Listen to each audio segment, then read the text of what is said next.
हैदराबाद का स्थानीय निकाय चुनाव है। आमतौर पर किसी भी निकाय चुनाव पर उसी राज्य के लोग नजर रखते हैं, लेकिन हैदराबाद में हो रहे निकाय चुनाव पर पूरे भारत की नजरें जा पहुंची हैं।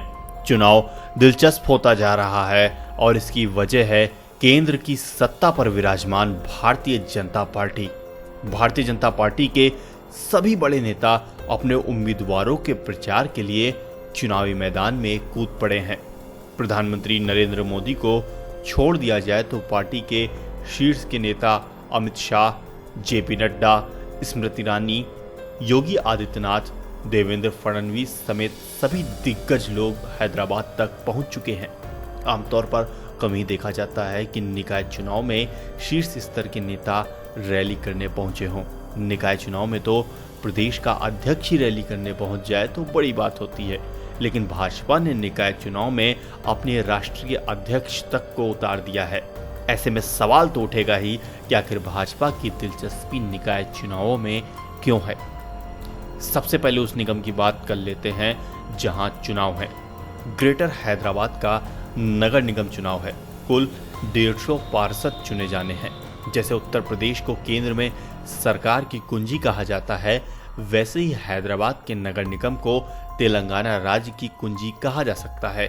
राज्य की 119 विधानसभा सीटों में से 24 विधानसभा सीटों का दायरा इस नगर निगम में आता है। राज्य की जीडीपी का एक बड़ा हिस्सा इसी निगम के जरिए आता है, यानी इस निगम की कुर्सी पर बैठने वाला मेयर राज्य की सरकार में सीधे तौर पर अपनी मौजूदगी दर्ज कराता है। भाजपा ने हाल ही में राज्य की सत्ता पर काबिज टीआरएस की गढ़वाली सीट उपचुनाव में अपने नाम की है।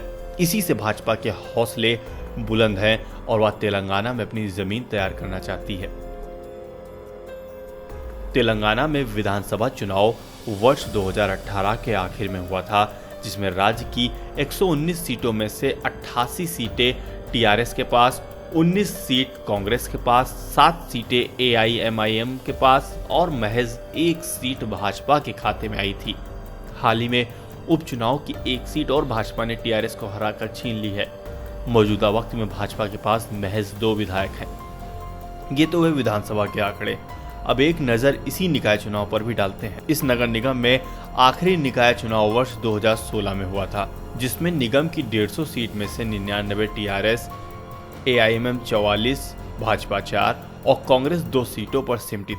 तेलंगाना राज्य में भाजपा की हालिया स्थिति के बारे में आप ऐसे समझ लें कि राज्य की 119 विधानसभा सीट में से उसके पास 2 विधायक हैं और राज्य की 17 लोकसभा सीट पर केवल 4 सांसद हैं।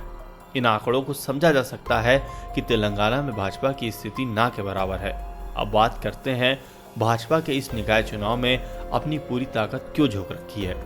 हैदराबाद के निगम क्षेत्र में रह रहे लोगों की आबादी लगभग 83 लाख लोगों की है। सालाना बजट भी निगम का 5,500 करोड़ का है। इस निगम क्षेत्र में 2 दर्जन से अधिक विधानसभा सीटें हैं।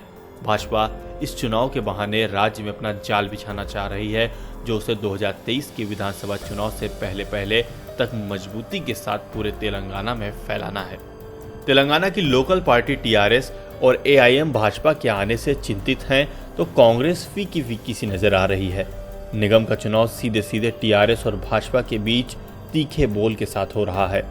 आमतौर पर निगम के चुनावों में मुद्दा बिजली, सड़क, पानी, कूड़ा, सरकारी स्कूल, स्ट्रीट लाइट, साफ सफाई और स्वास्थ्य जैसे मामले होते हैं, लेकिन हैदराबाद के निगम का चुनाव पूरी तरीके से राष्ट्रीय मुद्दों पर लड़ा जा रहा है। इसमें सर्जिकल स्ट्राइक, रोहिंग्या मुसलमान, पाकिस्तान, नस्लवाद, राष्ट्रवाद जैसे मुद्दे छाए हुए हैं। इससे पहले स्थानीय मुद्दों पर ही हैदराबाद का चुनाव हुआ करता था, लेकिन इस बार भाजपा ने राष्ट्रीय मुद्दों को हवा दी है, जिसका उसे अभी तक तो फायदा ही मिल रहा है। भाजपा अपने अंदाज में मुद्दों को जन्म दे रही है और ओवैसी व टीआरएस उस पर सफाई पेश कर रहे हैं।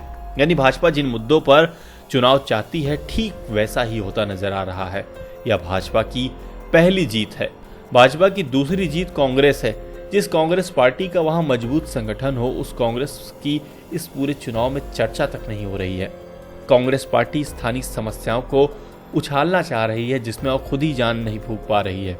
भाजपा ने तेलंगाना में जो जमीन तैयार की है, उसका भले इस निकाय चुनाव में उसे 100% फायदा ना मिले, लेकिन राज्य में होने वाले 2023 के विधानसभा चुनाव के लिए भाजपा ने बिगुल फूंक दिया है और एक बड़ा सियासी फेरबदल होने की संभावनाएं भी पूरी तरीके से जन्म ले रही हैं।